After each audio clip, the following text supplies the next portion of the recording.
जड़े जड़े बड़ बड़ विधायक माने विजु जनता दल भली गोटे एत बड़ दल थिला ताथु ओहरी आसुछंती छाड़ी दउछंती कोन पे सर मुख्य कारण ही पारे ना वर्तमान दलटा जमी चलवा कथा गोटे पराजय पर शुणु सब बड़ कथा सरकार थिला बेले गोटे दल चलवे किसी असुविधा न था दलर काम अधा अधी सरकारी मेसिनारी मध्यम भी कम हो जाए। हाँ दलीय नेता मान बेसी परिश्रम करने पड़ेनि कारण से माने जहाँ चाहिए सरकार थिले शासन कल जहाँ थिला गोटे प्रतिश्रुति लोक डिमांड को पूरण कर पारुले एबे से स्थिति आउ नाही। एबे आगुरु जेतिकी परिश्रम करथला बिजु जनता दल विरोधी दल को आसिला पर एबे तार 4 गुण परिश्रम करबा कथा किंतु ए जाबत सेटा देखा मिली नाही। हाँ गोटे मझिरे आंदोलन करथिले दर वृद्धि को लेकिन किंतु जो तृणमूल स्तर ऊपर पर्यंत जो भाइब्रेशन टा रहिबा कथा से भाइब्रेशन टा जो बहुगुणित भाइब्रेशन जोटा कहती है विरोधी दल रहा क्षमता ना तेणु आपण मैंने जो मोड रे जीवा कथा जो मोड रे जीवा कथा से मोडटा एपर्यंत परिलक्षित होनी ताने बीजेडी पाखे से सामर्थ्य ना कहवाटा भूल हम बीजेडी पाखे आज भी भोट अच्छी कारण बीजेडी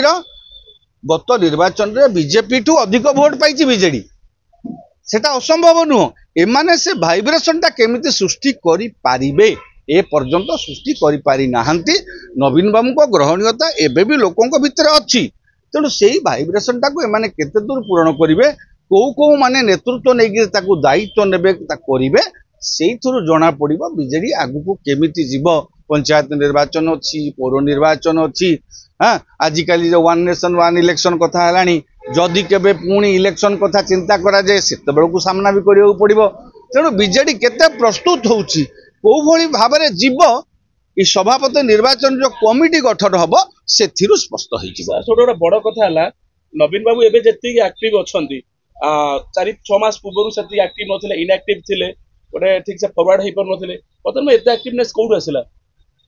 सेटा भगवान को जना आगे से कहार शरीर कहार स्वास्थ्य विषय में आम कहबाटा जदियो उचित नुहे से समय कहीं से असहाय माने से समय कहीं से बाहर को जाई पारु नथिले से तार कारण से तो प्रधानमंत्री भाया लोक आसी कहले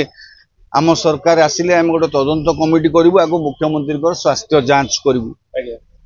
एभली परिस्थिति की मध्य कथा जाइथिला माने मुख्यमंत्री असुस्थ बोली